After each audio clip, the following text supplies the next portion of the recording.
Richician! Hey YouTube, Richician84 here, and welcome to a top 10 video. And in this one, I'm counting down my top 10 favourite Destiny heroes. Now, as I said in the other video, I did do a top 5, I think, or top 10, I can't remember this before, but I don't seem to have it anymore. So, yes, here we are. Once again, counting down my favourite ever Destiny heroes. Even though I'm more of an elemental hero fan, I've just always liked the Destiny heroes. So yeah, let's just kick it off. Starting off at number 10 is Destiny hero Malicious, the most played one. Yeah, just being able to banish itself from the grave, to special summon another one, and yeah, it's just great at setting up for so many things. Tribute fodder, extra deck fodder as well. Whether it's, well, mainly synchro fodder, I guess, because back in the day you could use it with a level 2 tuner like Krebons and just sync and A's. And there's just so many ways to easily get it into the graveyard. It's just incredible. Yeah, very cool, handy card for most hero decks. Yeah, not just Destiny heroes. Yeah, that's why it's so great. Number 9 is one of the first ever Destiny heroes, Doomlord, a temporary banish. I don't like that it has to be in attack mode in order to do it, but it's still fantastic for just removing a problematic monster, or just any monster really, even if it's just for 2 turns.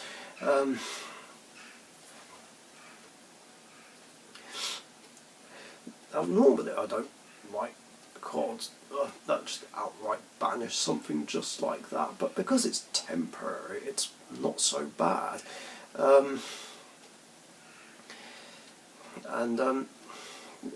think it's balanced enough by the fact that you skip the battle phase. And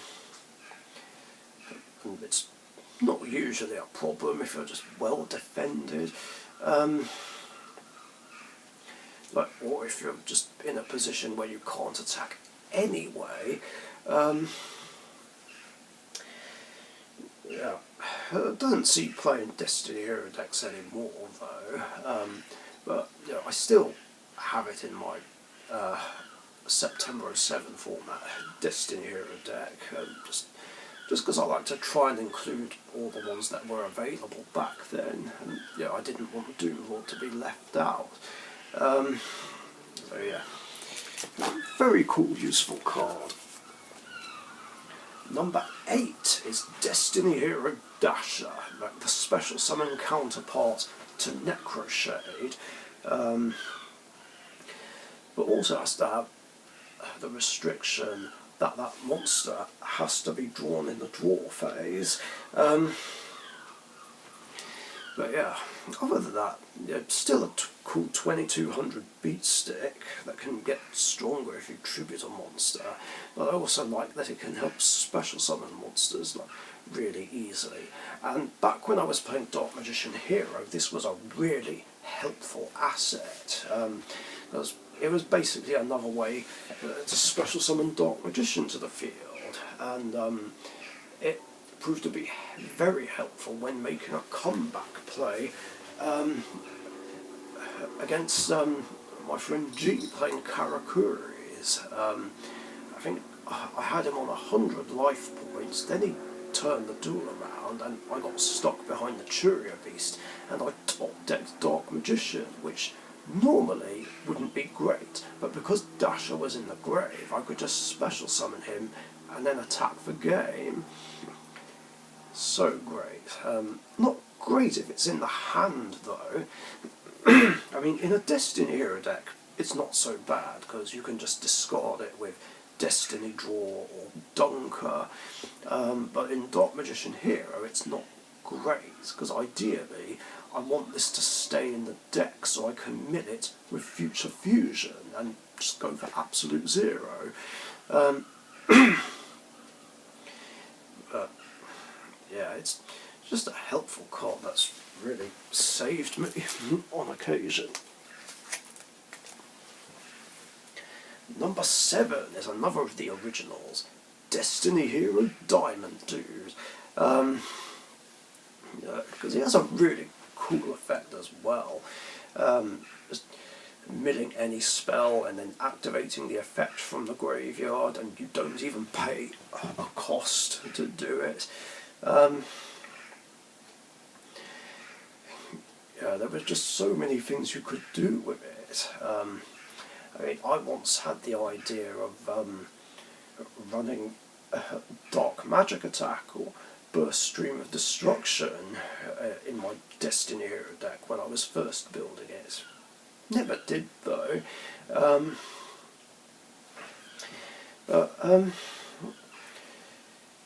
It was still great nonetheless, when you can just use it with other things like Destiny Draw, just drawing 2 cards for free.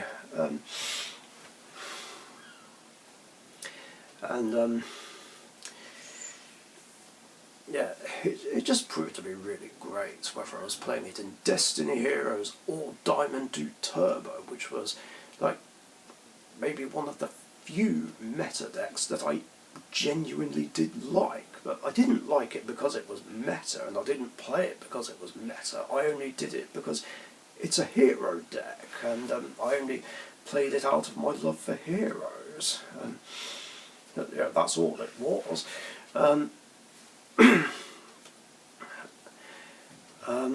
Yeah, Dimension Fusion as well. It's great if it sends Dimension Fusion. Just being able to bring back banished monsters, and you don't have to pay the $2,000 cost.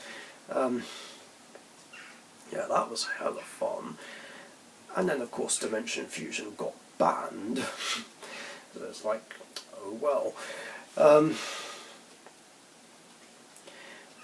Yeah, it's just a lot of fun when it does mill off certain spells, although I seem to have terrible luck with it lately, like whether I'm playing the past format version or my modern version, because I seem to hardly ever mill any normal spells. It just seems to only happen once in a blue moon. Maybe I just don't have the right ratio of normal spells in either deck, or maybe it's just simply bad luck. I don't know. Oh well. I'm having trouble putting this back in the binder. Number 6 is Destiny Hero Dystopia. A really awesome 2800 beta, and the first ever Destiny Hero fusion monster. I guess you could argue that Destiny and Dragoon kind of counts, but it doesn't have Destiny Hero in the name. But you get what I mean. Yeah, just being able to do a nice bit of burn damage and pop cards if its attack points are different from its original ones. It's just a very useful, handy card, and a nice 2800 beta, and it's great for bringing out late game, just to end the game just like that.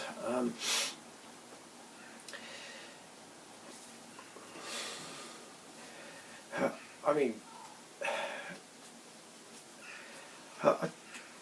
I'd say it's, I'd still say Caius for game and Lazion for game are worse though, because, well, it hardly requires any effort, whereas at least with Dystopia it actually does require some effort. I mean, you have to basically give up 3 cards just to do it. Basically, whereas with Lazion, there's nothing to give up, whereas with Caius, you're just giving up one card. Yeah, besides, Dystopia's cooler and just a lot more fun. I mean, I don't make it a habit to use his burn effect to end games, but whenever I'm playing Destiny Heroes, I will do it if I have to. Besides, I'd much rather try and win with my absolute favourite Destiny hero, which I'll get to in a bit.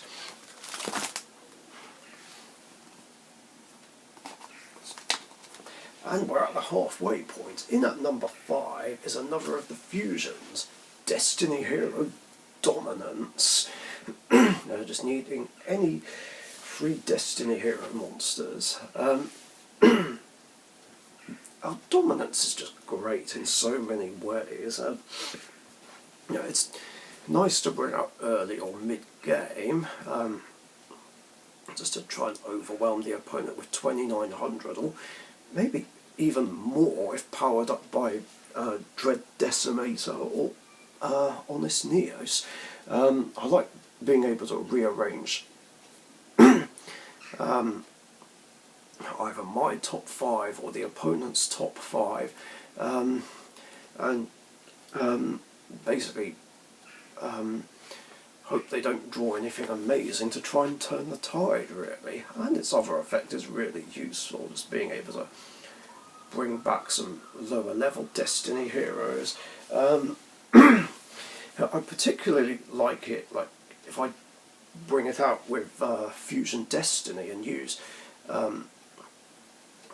Draw Hand and Disc Commander as material, or have them in the grave through some other way, and just bring those back and draw 3 cards. I mean, sure, the opponent gets to draw a card as well off Draw Hand, but I'm drawing 2 extra, and in the end phase.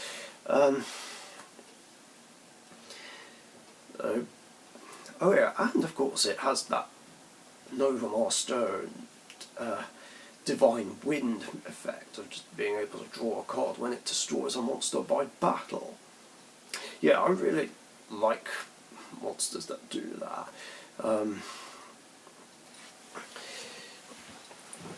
Yeah, absolutely incredible card to have.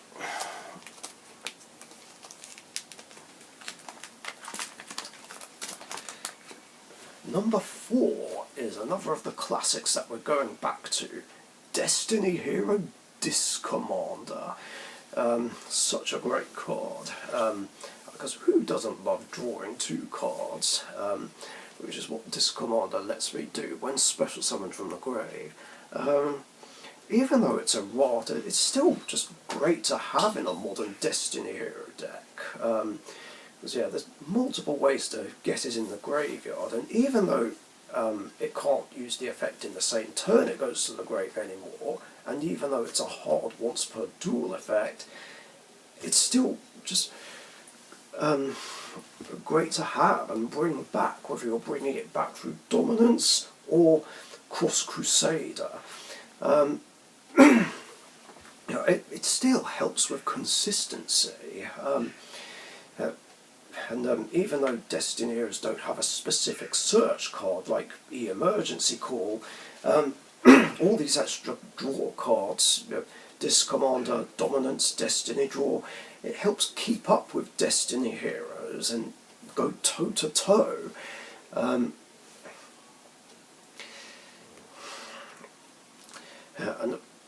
But of course this is more fun to use in past format, like especially September 07, where you can even bring it back in the same turn it goes to the grave. I could bring it back through Premature Burial, Fearmonger, hell, even Dreadmaster brings it back as well. And again, it helps with consistency. Of course, I can understand the need for it to be banned on the September 2008 list. So, it is what it is. Number 3 is another of the originals, Destiny Hero Dreadmaster, the original boss monster, before Dogma and then Plasma came along. Dreadmaster's just awesome. I love having it on hand. I still play at least one in my modern Destiny Hero deck, because I still want Destiny Heroes to have some classic plays. And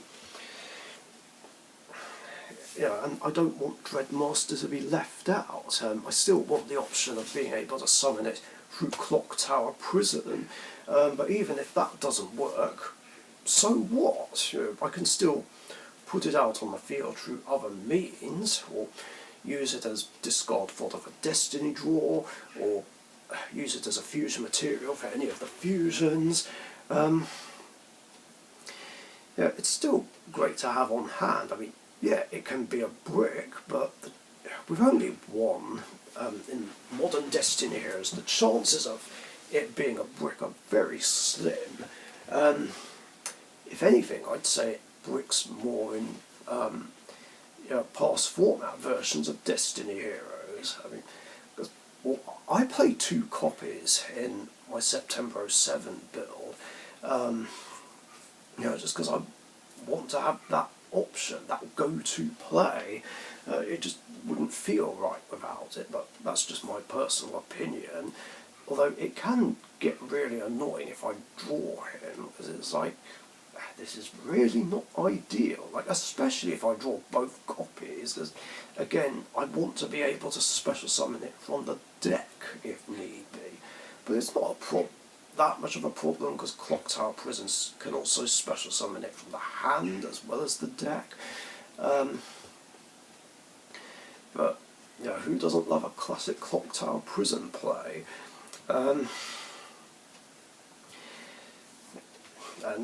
It just has its uses when it does come out, especially through its own effect. Just bringing back up to 2 Destiny Heroes and giving them protection from destruction and just not being able to take battle damage. So it's a good defensive play as well as an offensive play. The more Destiny Heroes I have, the better. I mean, I have yet to pull off a board where this Dogma and Plasma are on the field. That would just be so epic. If not Dreadmaster, then just the other 2. But who knows, maybe I can pull it off one day. Or if not me, then maybe Dark Magic Couple 1985 or Gunga. Number 2, Destiny Hero Plasma. The skill drain on legs. Such an awesome boss monster to bring out. Very easy to summon, easier than Dogma.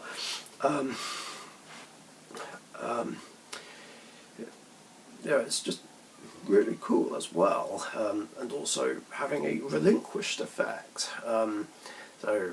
This can be scary and a big problem when it comes out.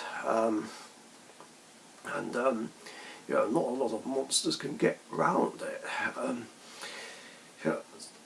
But then again, it is susceptible to generic monster removal in spell and trap form, but still, it's still a fun, absolute beast of a card to bring out, whether it's a past format variant of Destiny Heroes or the modern version. I mean, sometimes it will get fused away into Destiny and Dragoon, but Plasma by itself is just absolutely incredible. Of course, I'm not that much of a fan of using a one-sided skill drain, but at least this requires more effort to get onto the field than skill drain, and it's just easier to get round.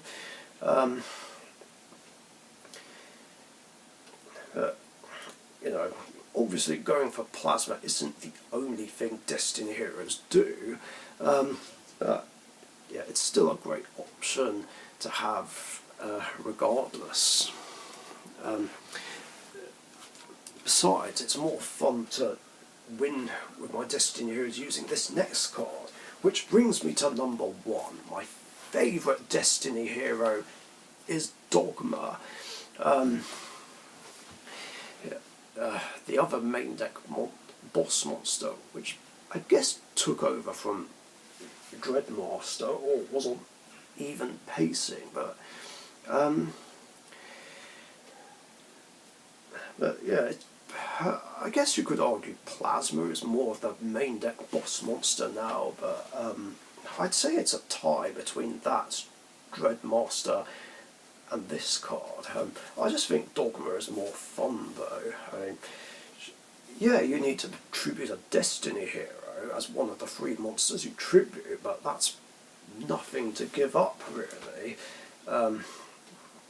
Yeah, and it boasts 3400 attack, which can help get over most things, and halving the opponent's life points is very handy as well.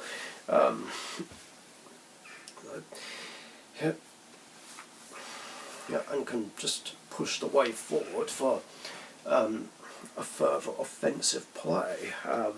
Yeah, and yeah, it helps plan like a turn or 2 ahead as well, I find. But yeah, it's just despite the more modern Destiny heroes we have, it's just more fun bringing out Dogma and just overwhelming the opponent with him, really. You know, just keeping the spirit of classic Destiny heroes alive.